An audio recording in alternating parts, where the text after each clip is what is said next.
हो, हिंदू आणि बौद्ध धर्मीयांसाठी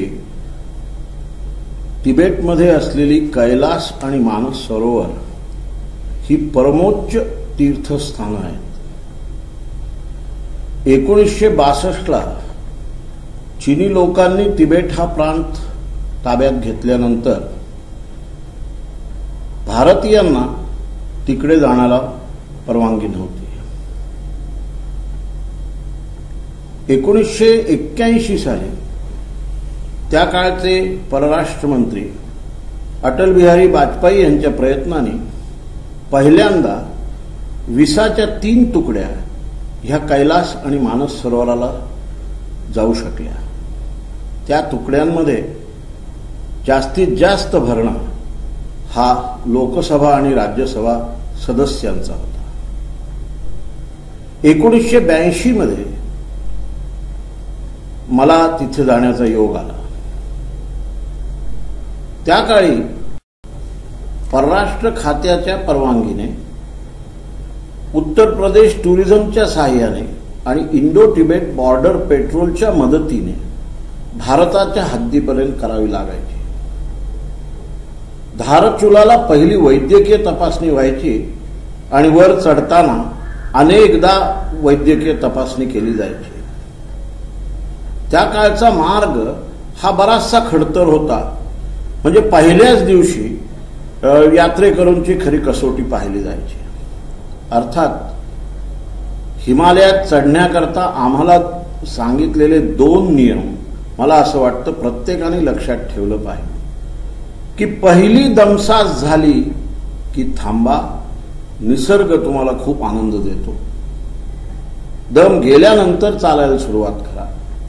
आणि दुसरी म्हणजे कुठल्याही सहकार्याबरोबर स्पर्धा करू नका.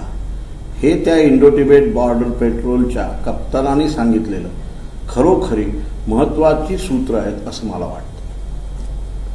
कैलास मानस सरोवराच्या यात्रेबद्दल मी परत आल्यानंतर आम्ही जेव्हा पारदर्शिकांच्या सहाय्याने बऱ्याच ठिकाणी भाषणं दिली त्यावेळेस लोक विचारायचे की तुम्हाला काय वाटलं, आणि मी एका शब्दामध्ये माझा अनुभव सांगायचो की कैलास मानस सरोवराची यात्रा ही डिव्हाइन म्हणजे मनाला अतिशय शांती आणि समाधान देणारी अशी आहे. अजूनही इतक्या वर्षानंतर जेव्हा आम्ही कोणाची छायाचित्र किंवा चित्रफीत पाहतो तेव्हा आमच्या अंगावर काटा उभा राहतो व परत या यात्रेला जावं असं आम्हाला सातत्याने वाटतं.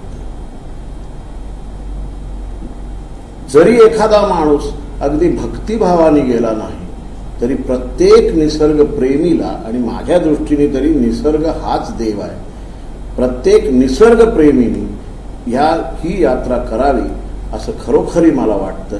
इथे कष्ट करून चालून गेल्यानंतर जे काही पुण्य म्हणा किंवा समाधान म्हणा जे मिळतं ते अद्वितीय आहे. मला खरोखरी आनंद आहे की आता ह्या नवीन माध्यमाच्या साहाय्याने ज्यामध्ये नुसतेच शब्द नाही तर उत्कृष्ट अशी छायाचित्र व चलचित्र ही दोन्ही घालायची संधी या माध्यमाने आम्हाला दिलेली आहे. त्यामुळे श्रीकांत लागूंचे शब्द आणि विविध छायाचित्रकारांनी मी म्हणेन भक्तिभावाने गेलेल्या पर्यटकांनी जी काही छायाचित्र काढलेली आहेत ती सगळी एकत्र आपल्याला ह्या चित्रफितीमध्ये बघायला मिळणार आहेत.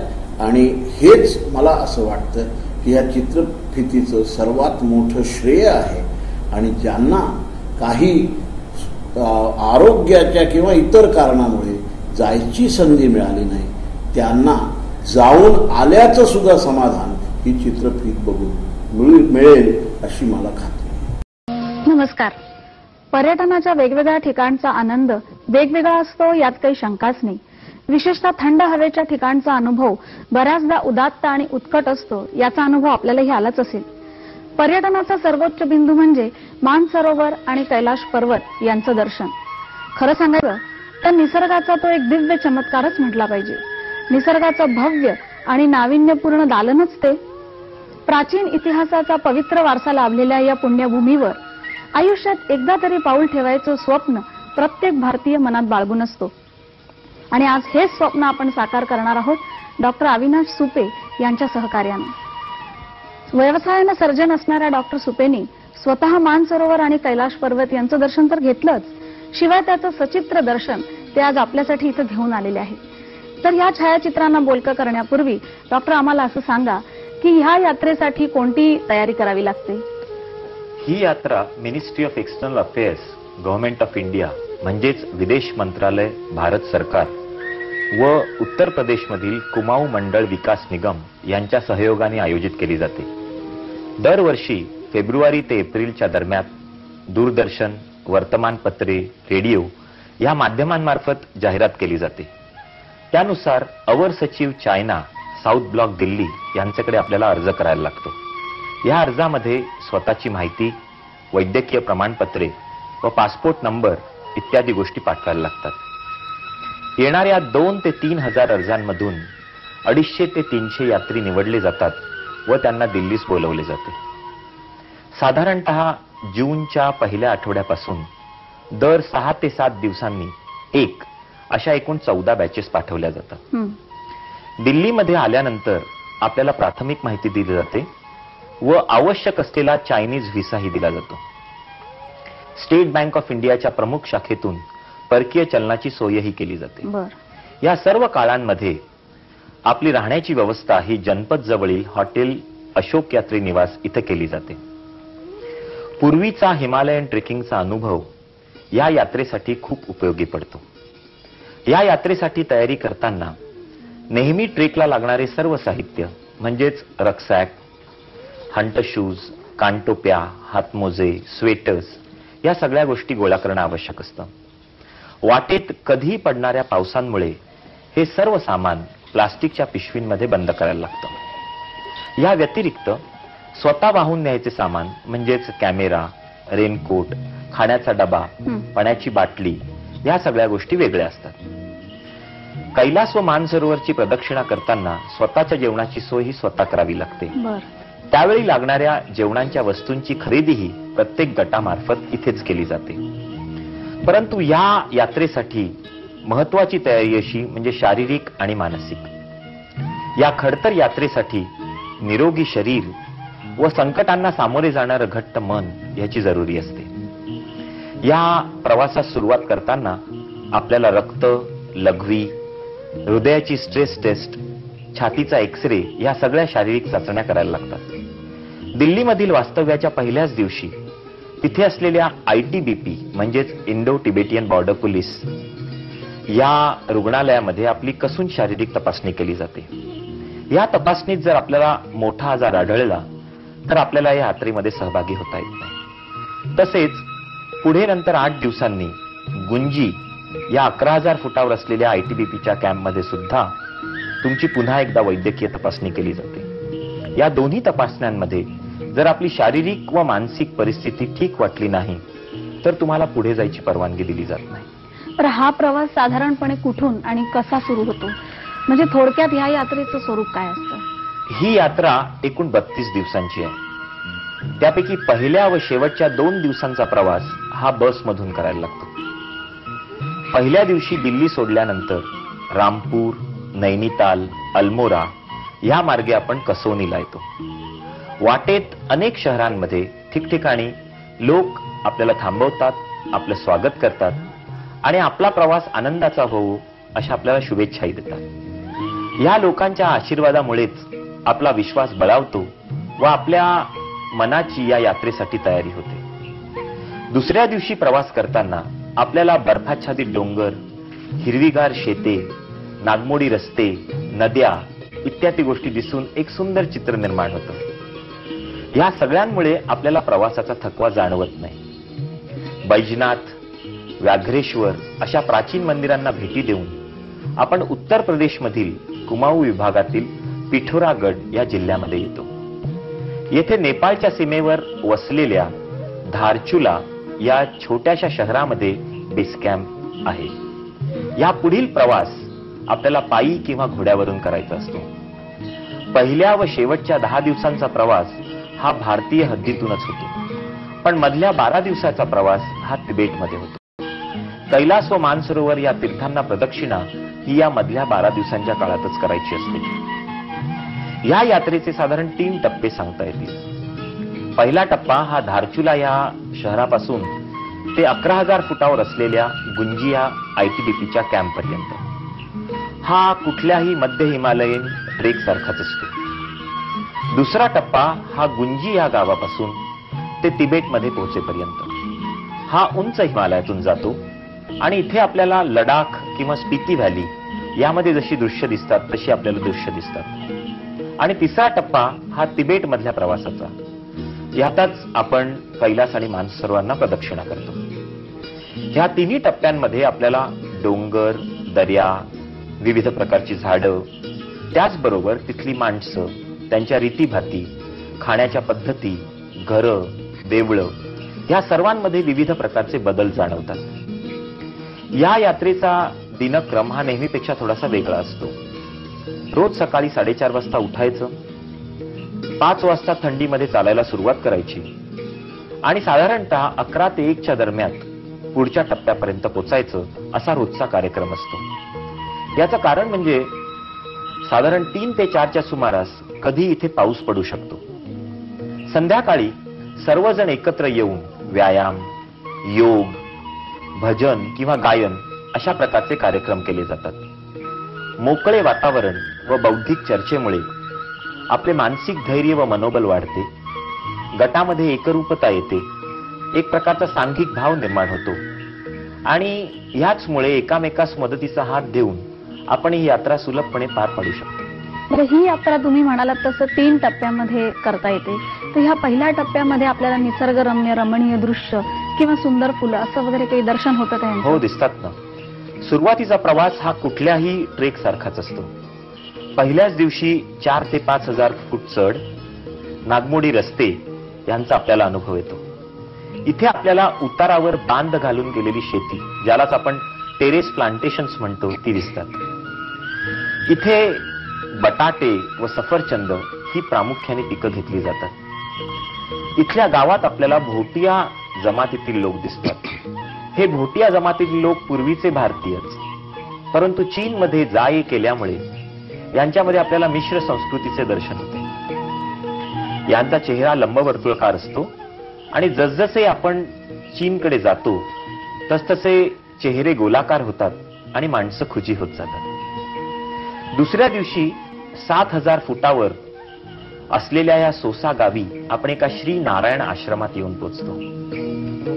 60 वर्षांपूर्वी कर्नाटक मधल्या एका उच्च शिक्षित साधूने या सुंदर ठिकाणी या आश्रमाची स्थापना केली आहे. अत्यंत पवित्र राखलेल्या व आजूबाजूला अनेक फुलांनी बहरलेला असा हा शांत परिसर पाहून मनाला खूप आनंद होतो.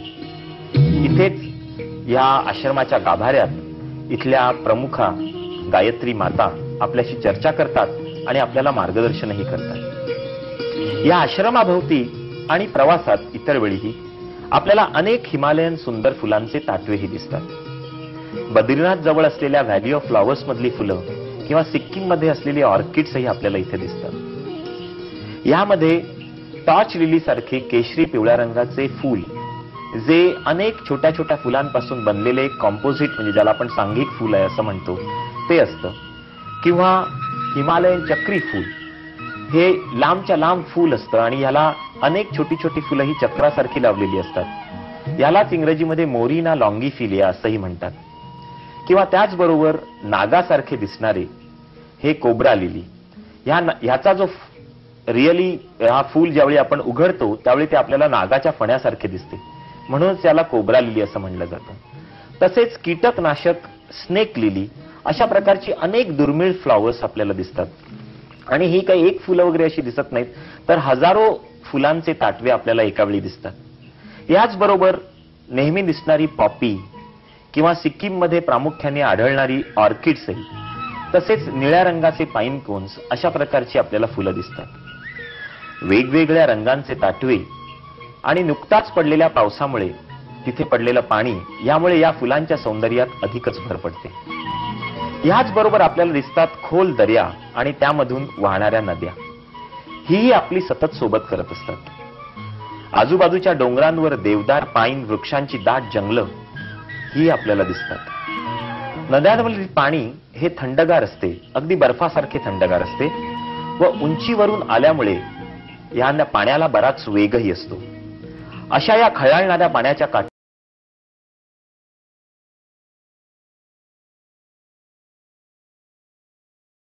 सुंदर रस्ता, धुकं, पाऊस आणि सूर्यप्रकाश यांचा सुंदर लपंडाव आणि आजूबाजूला असलेल्या विविध संस्कृतीचे दर्शन, हे सर्व तुम्हाला एका वेगळ्याच वातावरणात घेऊन जातात. हा भाग सर्वसामान्यास खुला नसल्याने इथे निसर्ग सुरक्षित आहे. त्यामुळेच या प्रवासात आपल्याला निसर्ग सौंदर्याचा विशेष आनंदही लुटता येतो. प्रवासाचा दुसरा टप्पा हा पहिल्या टप्प्याच्या मानाने जरा अवघड आहे असं म्हणतात. तिथे राहण्याची, जेवणा खाण्याची काही सोय असते का आपली?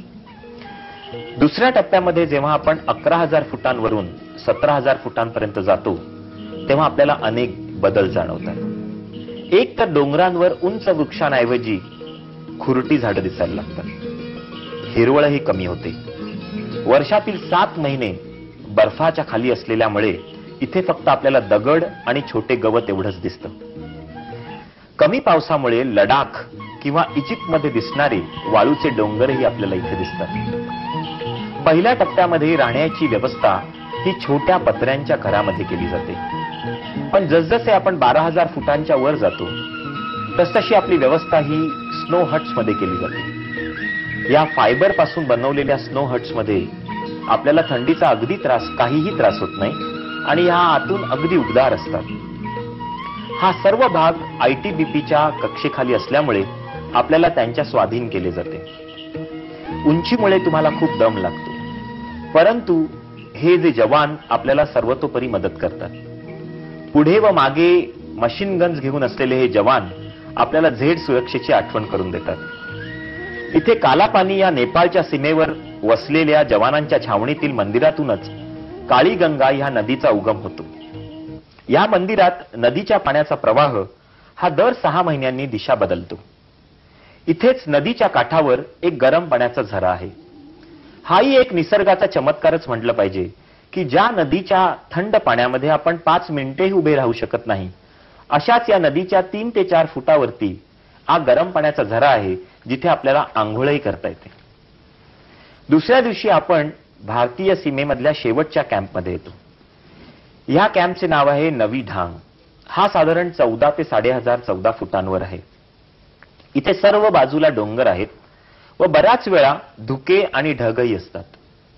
या कॅम्पच्या समोर असलेल्या एका पर्वतावर पडलेल्या बर्फाच्या आकारावरून तिथे ओम सारखे अक्षर तयार होते आणि म्हणूनच या पर्वतास ओम पर्वत असे म्हणतात. तुमचे नशीब जर जोरावर असेल तर एकदम ढगात असलेले हे शिखर जेव्हा आपल्या दृष्टीस पडते तेव्हा एका अनोख्या आनंदाचा आविष्कार होतो. पुढल्या दिवशी सकाळी लवकर उठून 16,700 फुटावर असलेल्या लिपुलेख खिंडीत आपण येतो. हीच भारत आणि चीन यांची सीमा. ही सीमा पार करून आपण चीनमधल्या तिबेट येथे प्रवेश करतो. चीनमध्ये तुमची पहिली व्यवस्था ही ताकलाकोट या छोट्याशा शहरात केली जाते. भारतीय बाजूस खाण्यापिण्याची व्यवस्था चांगली असते, परंतु जसजसे आपण उंचावर जातो तसतशी आपली भूक कमी होते. चीनमध्ये जरी राहण्याची व्यवस्था चांगली असली तरी जेवण मात्र अगदी निरसच असते. इथे आपल्याला तळलेले शेंगदाणे, तळलेले ब्रेड्स, कॅनमधली फळे अशा प्रकारचे जेवण दिले जाते. इथे धूळही खूप असते, त्यामुळे खूप त्रास होतो. परंतु सकाळी उठल्यानंतर बेस कॅम्पवरून जेव्हा आपल्याला नंदादेवी, त्रिशूळ यासारखी बर्फाच्छादित शिखरं दिसतात त्यावेळी आपल्या ह्या त्रासाचे आनंदामध्ये रूपांतर होते. चीनमधील लोकांचा चेहरा हा गोलाकार असतो. आम्हाला जेवण देणाऱ्या या स्त्रीच्या गळ्यातल्या मंगळसूत्रावरून तुम्हाला कल्पना येईल की इथे कशी मिश्र संस्कृती आहे. एकूण चीनी लोक तुमच्याशी तुटकपणेच वागतात, परंतु नेपाळी आणि तिबेटीन लोक हे आपुलकीने वागतात. येथे बाजारात आपल्याला खूप गोष्टी मिळतात, आपल्याला भावही करता येतो, परंतु आपल्याला भाषेमुळे बरीचशी बंधनं जाणवतात. ह्या खडतर आणि दुर्गम यात्रेनंतर जेव्हा आपण आपल्या इच्छित स्थळी म्हणजे मानसरोवराच्या ठिकाणी पोहोचतो तेव्हा आपल्याला दृश्य कसं दिसतं, काय वाटतं? टाकलाकोट पासून सर्वप्रथम आपण राक्षसतळ्याजवळ येतो. मानसरोवर आणि राक्षसतळ ही 15 ते 16,000 फुटावर असलेली मोठी तळी आहेत. राक्षसतळाचा परीघ हा 110 मैल आहे आणि मानस सरोवराचा परीघ हा 88 मैल आहे. राक्षसतळामध्ये रावणाने शंकराच्या प्राप्तीसाठी तपश्चर्या केली होती अशी एक आख्यायिका आहे आणि त्याचमुळे अजूनही राक्षसतळ्याचे पाणी कोणीही पित नाही. या राक्षसतळ्याच्या काही किलोमीटर दूरावर मानस सरोवर आहे. या 2 तळ्यांना जोडणारा एक गंगाचू नाला आहे जो आपल्याला पार करून आपण मानस सरोवरकडे येतो. मानस सरोवराचा काही भाग आपण बसने किंवा ट्रकने करतो. नंतर प्रदक्षिणेस सुरुवात होते. ही प्रदक्षिणा एकूण 2 दिवसामध्ये करावयाची असते. पहिल्या दिवशी साधारण 45 किलोमीटर व दुसऱ्या दिवशी 35 किलोमीटर हा प्रवास पायी करावा लागतो. बऱ्याच वेळा येणाऱ्या नद्या या घोड्यावरून पार कराव्या लागतात. मानस सरोवराभोवती एकूण 8 गुंफा म्हणजेच तिबेटियन मोनॅस्ट्रीज आहेत. परंतु त्यापैकी 2-3च या सुस्थितीत आहेत आणि त्यामध्ये माणसं राहतात. वर्षातील 4 महिने हे सरोवर बर्फमय असते. एवढ्या मोठ्या सरोवराचे स्वरूप हे एका छोट्याशा समुद्रासारखेच असते. ठिकठिकाणी असलेल्या सुंदर पुळण्या, खळखळाट करणाऱ्या लाटा, खडक, वाळू व मध्ये मध्ये मिळणाऱ्या नद्या यामुळे सुंदर चित्रमय वातावरण निर्माण होते. मानसरोवरामध्ये 1 फूट लांबीचे मासे आपल्याला सापडतात. तसेच इथे अनेक पक्षीही आपल्याला दिसतात. पुराणात सांगितल्याप्रमाणे जरी आपल्याला राजहंस दिसत नसतील तरी आपल्याला इथे बामणी डक्स, त्यानंतर सी गर्ल्स यासारखे अनेक स्थलांतरित पक्षी आपल्याला इथे दिसतात. मानसरोवराच्या शांत वातावरणात या पक्ष्यांचे विविध आवाज एक वेगळाच अनुभव आपल्याला देतात. मानसरोवराच्या काठाशी पाण्याची छोटी छोटी तळी आहेत. यालाच आपण इंग्रजीमध्ये लगून्स असंही म्हणतो. तसेच आजूबाजूला झाडी पण आहे. ह्या झाडीमध्ये प्रामुख्याने औषधी वनस्पती व महाराज धूप यासारख्या गोष्टी आढळतात. पण मानसचं खरं सौंदर्य म्हणजे तिथे सुरू असणारा ऊन पावसाचा लपंडा. इथे साधारणतः ढग असतातच, परंतु मधूनच पडणारा प्रकाश व नंतर एकदम धुके व त्यानंतर पडणारा पाऊस व या सर्वामुळे निर्माण होणारी विविध इंद्रधनुष्य या गोष्टी मनाला आनंद देऊन जातात. तुमचे नशीब बलवत्तर असेल तर या उंचीवर कधी कधी आपल्याला गोलाकार इंद्रधनुष्य किंवा इंद्रवज्रही बघावयास मिळते. मानस प्रदक्षिणेनंतर आपल्याला तिथे 1 दिवस राहावयास दिला जातो. ह्या दिवशी मानसच्या पवित्र पाण्याने आंघोळ व त्यानंतर सामूहिक पूजा केली जाते. आमच्या गटामध्ये सर्व भाविक होते आणि म्हणून आम्ही पूजा तर केलीच, पण त्याबरोबर एक होमही केला. या निर्मळ वातावरणामध्ये ज्यावेळी आपण रुद्र किंवा स्तोत्र म्हणतो त्यावेळी आपल्याला आपल्या भारतीय संस्कृतीचा भारदस्तपणा जाणवतो. कैलास यात्रा ही या मानसरोवरापेक्षा थोडी वेगळी आहे की तशीच आहे? तिथले काही अनुभव आम्हाला सांगा. मानसपेक्षा कैलास यात्रा ही खूप खडतर आहे. हा प्रवास जरी 55 मैलांचाच असला तरी तो आपल्याला 3 दिवसात करायचा असतो आणि आपण 16,000 फुटांवरून 19,000 फुटांपर्यंत जातो. आणि एवढ्या उंचावर जात असल्यामुळे जरी आपल्याला ऑक्सिजनची आवश्यकता पडत नाही तरी आपल्याला खूप थकवा येतो. मानसप्रमाणेच कैलासच्या आजूबाजूलाही 5 गुंफा आहेत, ज्याला आपण तिबेटियन मॉनेस्ट्रीज म्हणतो. परंतु तिथे अजून नेपाळी मंदिरेही आहेत. कैलास प्रदक्षिणे करत असताना आपल्याला आपल्याबरोबर अनेक नेपाळी कुटुंबही ही प्रदक्षिणा करताना आपल्याला दिसतात. आपली राहण्याची व्यवस्था ही मातीच्या पडक्या घरामध्ये केली जाते. कैलास व मानस यात्रेमध्ये जेवणाची व्यवस्था आपल्याला स्वतःलाच करावी लागते, हे मी आधी सांगितलेच आहे. परंतु इतक्या उंचीमुळे आपल्याला भूक लागत नाही आणि बराच वेळा संध्याकाळी थकून आल्यामुळे आपल्याला स्वयंपाकही करावासा वाटत नाही आणि त्यामुळे एकूण या यात्रेमध्ये कमीच खाल्ले जाते. या प्रदक्षिणेत कैलासाची आपल्याला विविध रूपं दिसतात. तारचेन या छोट्याशा गावापासून आपण सुरुवात करतो. येथून आपल्याला कैलासाचे दक्षिण रूप दिसते. यालाच आपण दक्षिणेश्वर कैलास असंही म्हणतो. हे अत्यंत मनोहर रूप जटाधारी शंकराच्या चेहऱ्याप्रमाणेच दिसते. पहिल्या दिवशीचा प्रवास हा पश्चिमेकडून सुरू होतो. कैलासाचे पश्चिम किंवा कार्तिकेयन रूप आपल्याला दिसते. तसेच आपल्याला रावण पर्वतही दिसतो. या दिवशी आजूबाजूला असलेल्या डोंगरांमुळे आपल्याला अमेरिकेतील कोलोराडो व्हॅलीमध्ये चालल्यासारखे वाटते. पहिला दिवस आपण चाललो तरी आपल्याला थकवा येत नाही. याचं कारण म्हणजे तिथे असलेलं मोहक वातावरण. आम्ही तर बर्फाच्या एका वादळात अडकलो आणि एका छोट्या नदीला पार करून पडक्या गुंफेपर्यंत जाईपर्यंत आमचे पाय अगदी गारठले होते. परंतु थोड्याच वेळात सर्व ढग विरून जाऊन फणारूपी बर्फाच्छादित असं कैलासाचं उत्तर रूप दिसायला लागलं आणि आमचा खगा गारठा पळून गेला. पुढे तर निळसर चंद्रप्रकाशामध्ये हे रूप खूपच उठून दिसते. दुसऱ्या दिवशीचा प्रवास मात्र बराच त्रासदायक आणि चढाचा आहे. परंतु चालताना कैलासाचे उत्तर रूप व त्याबरोबर असलेल्या कातळामुळे निर्माण होणारे पिंडरूपी दर्शन विलोभनीयच आहे. यानंतर आपण 19,000 फुटावरील डोलमा पास या यात्रेच्या सर्वोच्च ठिकाणी येतो. इथे कैलासाची पूजा केली जाते. होमही केला जातो. बाजूलाच 18,000 फुटावर एक गौरी कुंड नावाचे तळे आहे.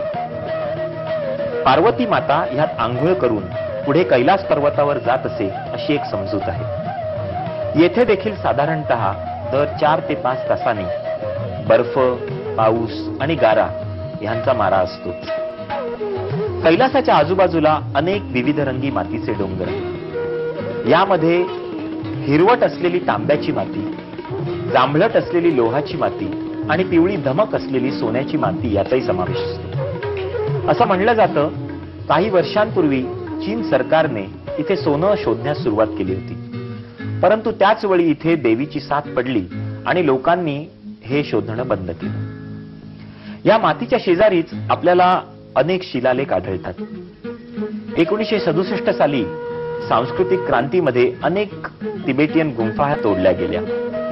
या गुंफांपासूनच हे शिलालेख आणि हे दगडांचे सगळे असे रचलेले हे शिलालेख आपल्याला दिसतात.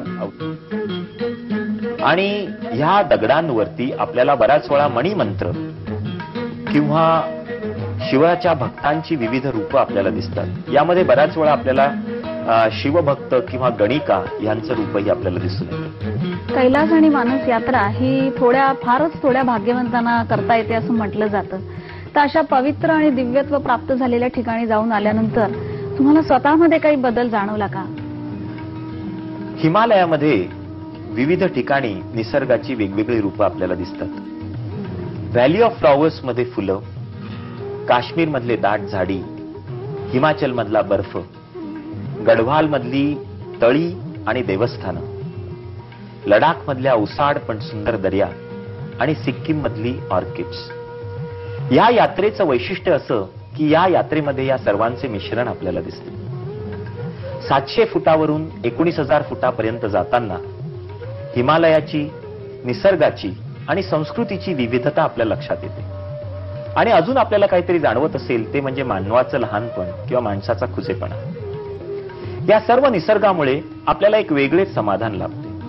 आणि म्हणूनच नंतर छोट्या मोठ्या रागलोभामध्ये आपले मन अडकून राहत नाही. आपल्याला एक तृप्ततेचा आनंद मिळतो. आणि मला वाटतं श्रद्धेचा उगम हा खरा इथेच आहे.